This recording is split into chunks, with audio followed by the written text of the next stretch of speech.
Understanding Frost Delay, a guide for English language learners. Hello everyone, and welcome to our English language learning series. Today, we're going to explore the meaning and usage of the phrase, frost delay. This term is commonly used in certain contexts, and understanding it can really help you in comprehending daily conversations, especially in specific settings.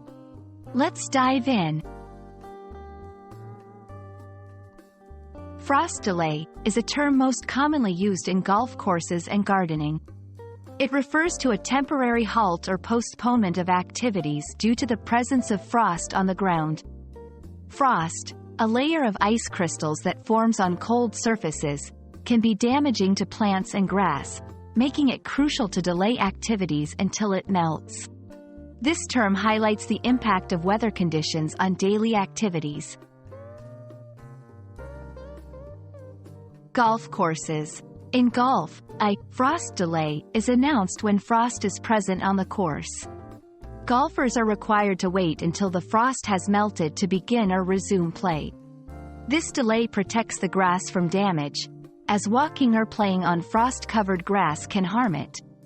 Gardening and agriculture. Similarly, in gardening or agriculture, a frost delay may refer to postponing planting or other activities to protect plants from frost damage.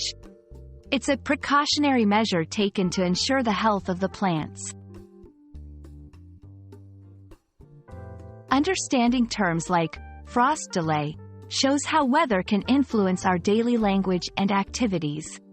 Such phrases are not just literal. They also give insight into local practices, culture, and concerns, especially in areas where weather plays a significant role in daily life. I hope this video has been enlightening in understanding what frost delay means and how it's used in different contexts. Weather-related terms are a fascinating part of language learning and can really help you connect with native speakers and their daily lives. Thanks for watching, and see you in our next lesson.